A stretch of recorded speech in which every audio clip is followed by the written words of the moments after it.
என்ன பெரிய குற்றம் அதில்? நான் என்ன சொல்கிறேன்னா, நாம் தமிழர் கட்சி கார்த்திகா திருமாவளவன் அவர்களை பற்றி பேசுகிறாங்க, உண்மையை பேசுகிறாங்கன்னா, நீ ஏன் மேலே கம்ப்ளைண்ட் கார்த்திகா மேலே கம்ப்ளைண்ட் ஏன் மேலே கொடுப்பா? நீ எதுக்குப்பா வந்து ஸ்டேட்டஸ் வச்சவங்க மேலே கொடுக்குற?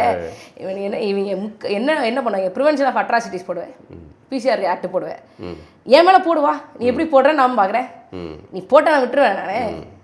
அதனால் வந்து அந்த அந்த ஊழியர் மேலே போட்டுனேன். அது வந்து அவர் வந்து வேற ஒரு சமூகத்தை சேர்ந்தவர், வேற ஒரு சமூகத்தை சேர்ந்தவர் வச்சிருக்காப்ல. அவர் அதனால அவர் மேல இந்த கேஸை கொடுக்குறாங்களா? 20,000 பணம் கேட்டிருக்காங்க.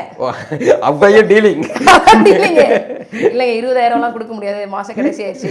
அவங்க என்கிட்ட சொல்லலை, என்கிட்டயோ எங்க தொகுதி பொறுப்பாளர்கிட்டயோ சொல்லியிருந்தா கூட தெரியும். இந்த மாதிரிமா அவங்க ஸ்டேட்டஸ் வச்சேன், 20,000 கேட்டாங்க, 10,000 வந்து படிச்சிட்டாங்க அப்படின்னாப்ல. என்னென்ன சொல்றீங்க அப்படின்னா, கொடுத்துட்டீங்களா இல்லையா? இப்போ ஸ்டேட்டஸ் என்ன, வழக்கு ஸ்டேட்டஸ் என்ன? இல்லைம்மா, எஃப்ஐஆரே நாங்கள் போடலை, அந்த காவல்துறை அதிகாரி வந்து அவுட் ஆஃப் ஸ்டேஷன் வந்து பஞ்சாயத்து பேசிக்கோங்க அப்படின்ட்டாப்ல. பண்றதெல்லாம் கட்ட பஞ்சாயத்து, ஆனா கட்சி பேர் விடுதலை சிறுத்தைகள். அது கட்சி பேரையே மாத்தி தொடங்கடா அப்படிங்கிற மாதிரி எல்லாமே. கட்சி தலைவருடைய மானத்தை வந்து 10,000 ரூபாய்க்கு வித்துட்டு போயிட்டாங்க. நான்